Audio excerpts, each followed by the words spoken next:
Hello and welcome to the first in a new series of monthly development status videos that I'm going to be posting on this channel. A lot of people have been reaching out to me asking for status updates, so this is how I'm going to be keeping you posted and up to date about what's going on with the Gearify development for version 2. So here are our topics. We're going to discuss the project specification changes, of which there are a few of note, the development to-do list, a likely beta release that I have in the works, the project schedule as I see it at this time, the expected pricing model, and an actual software demo, which hopefully should be the most exciting bit. So let's just jump right into it. Project specification changes. It is with a heavy heart that I give you this news, and it was quite a hard pill for me to swallow, but for now, Gearify 2.0 is actually ending up as a Windows-only application for a number of reasons. The reasons are essentially that Gearify is coded in a particular programming language, and there was a new framework that boasted giving you the ability to write web applications in this particular programming language, which is something that's not conventionally done. The framework had all sorts of technical problems with it, and ultimately it just was a non-starter.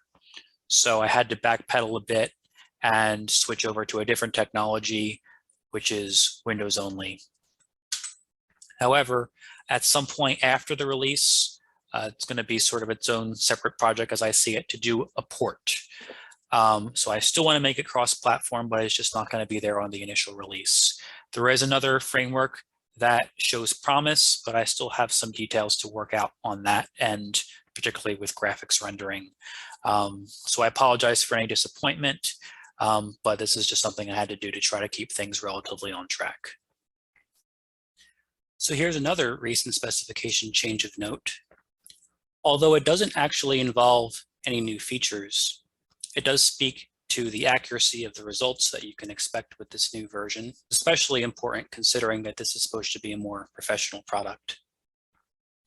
It used to be the case that mathematically, everything was modeled in terms of a one-dimensional spline which described your input gear shape. And however you designed that input gear shape, such as say with a series of lines and arcs, you had to use curve fitting to trace out and model that shape and turn it into a 1D spline, which was the only thing that the differential equation solver understood as input. The problem is that due to that curve fitting, mild discrepancies emerge between the input shape that you actually wanted and the 1D spline that actually models your curve. And those distortions carry through to the rest of the calculations of the assembly. They can be significant, which I thought was unacceptable for this version. So what I actually did was went back and re-derived all of my differential equations to be in terms of a series of two-dimensional curves. And those directly are used as input to the differential equation solvers, which no longer have to apply the curve fitting step and can directly compute the results with considerable accuracy. And that's a huge step up and a bit of a theoretical breakthrough for my software. So I'm very excited about this, and this will be included in version 2. All right, next up, my development to-do list. First, a clarification. I want to make it clear that when I say to do, it doesn't mean that I haven't yet started on this topic or feature. It only means that it has not yet been implemented in the final product code base. I have a whole bunch of theory and prototype code to leverage and to aid my development and to speed my progress. So don't panic when you see me saying to do as in yet to do. This means essentially yet to be completed. There are 4 major steps in the non-circular gear design workflow implemented in Gearify 2.0. The first is to design your input pitch curve using various methods. The second is to compute mating pitch curves, which connect with the input curve that you designed, which Gearify does for you. Third, the curves are fitted with involute teeth based on certain parameters that you specify. Finally, you review and export your results. If you don't like what you see in your review, you can go back and tweak the parameters in the earlier steps and come back. When you're happy with it, it's when you do your export. The first step of designing the gear is done with an asterisk, meaning essentially partly done. I have a robust designer tool, which I'll get into, but there are more yet to be implemented. The computation of the mating pitch curves is actually effectively finished at this point, pending some minor polish tweaks. And the two main outstanding steps to complete are finishing the calculation of the involute teeth and the review and export step. So now I'm going to dive into each of these steps individually in a bit more detail, beginning with the design input pitch curve step. So there are going to be quite a few different ways of designing your input pitch curve shape. The one I have implemented now, which I will demo, is essentially a free draw editor where you can kind of drag and move splines around to generate the input pitch curve that you want.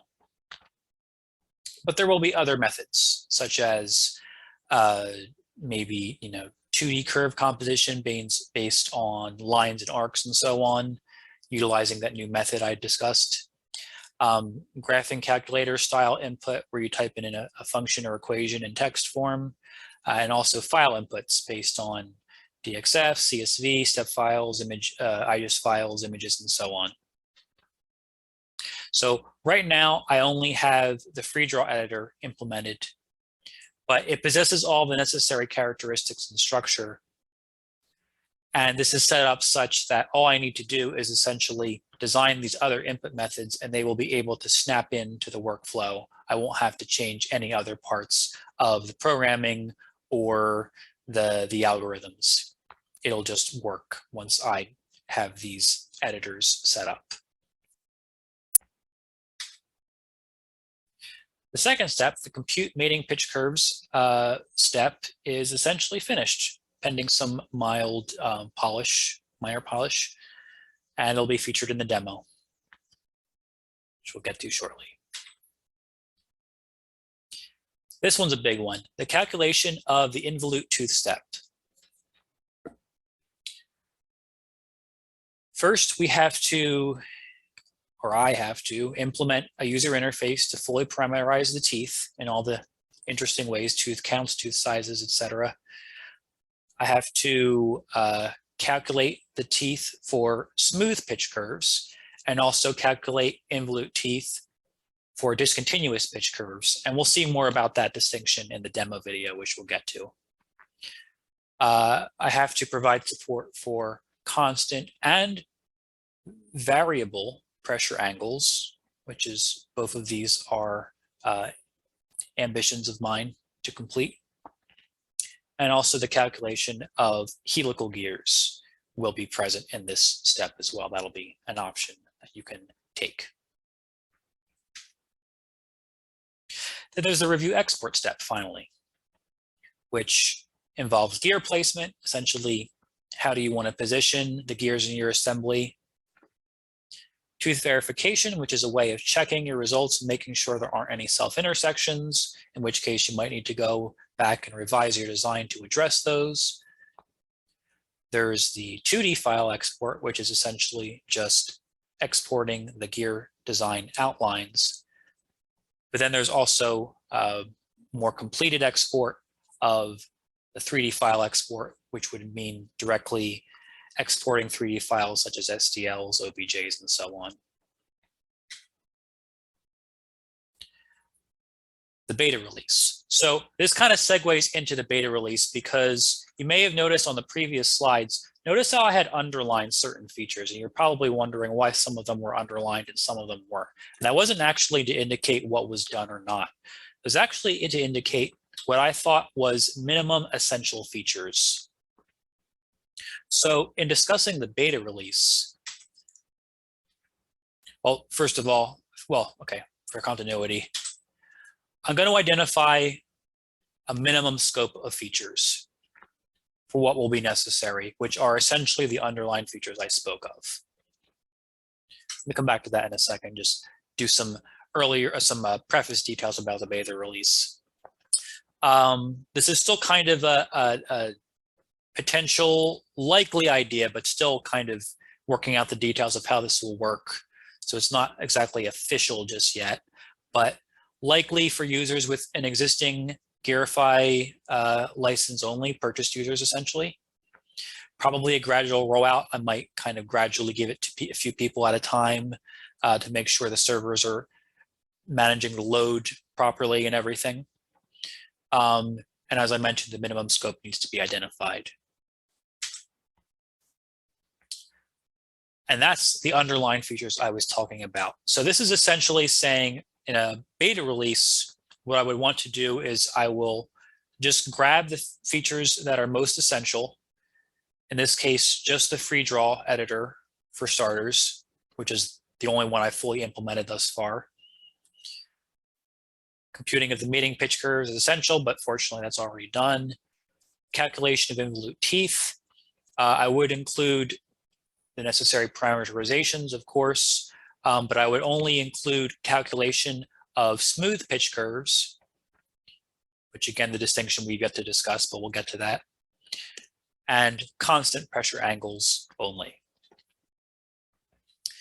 And the tooth verification step in the review export is maybe optional, but somewhat essential. That one's, I have question marks there because that one's a bit of a toss-up. That one could maybe be viewed as essential or not. You could also just carefully examine and view your design as it rotates and check for self-intersections. And initially, at least a 2D file export would be necessary for you to be able to do anything with it. And my question for you is, do you agree with this minimum scope for a beta release? And I would like to hear your feedback on this. Would these starting features be sufficient for you to do something with the software? Or would you say require a few more input methods besides free draw, for instance? Let me know. I'd like to hear what you think. Schedule. So unfortunately, due to that web technology issue I discussed earlier, which had to be abandoned, a few months were wasted on that approach. Also, I had to move unexpectedly to a new apartment, and you know how that goes. So my current projection at this point for a beta release is likely October, but maybe sooner if we're lucky. Sometimes things happen to play sooner than I expect, and a winter release for the full product. I do apologize for the delay, but keep an eye on these videos, and I am spending all my available time on this project at this point, so rest assured I am fully committed to this. All right, last up for the demo, pricing. So although not totally official just yet because I haven't implemented the payment system, this is more or less what I expect. It will still be a subscription model, billed yearly. Existing users, after you have paid your initial 1-year subscription, you will essentially have to pay 50% of that amount to renew. And you will pay more or less based on whether you are using it as a personal hobbyist or a commercial or professional user using it for business use cases of some kind. If you are a licensed user of Gearify 1, you are automatically considered VIP, which means I waive the entrance fee and you're automatically at the 50% pay scale. Because I want to show my appreciation for my patrons of my existing software. And With that, let's get to the demo, which will hopefully be less talk and more show. So please proceed to the part 2 video where you can actually see the first demo of Gearify 2.0 in action.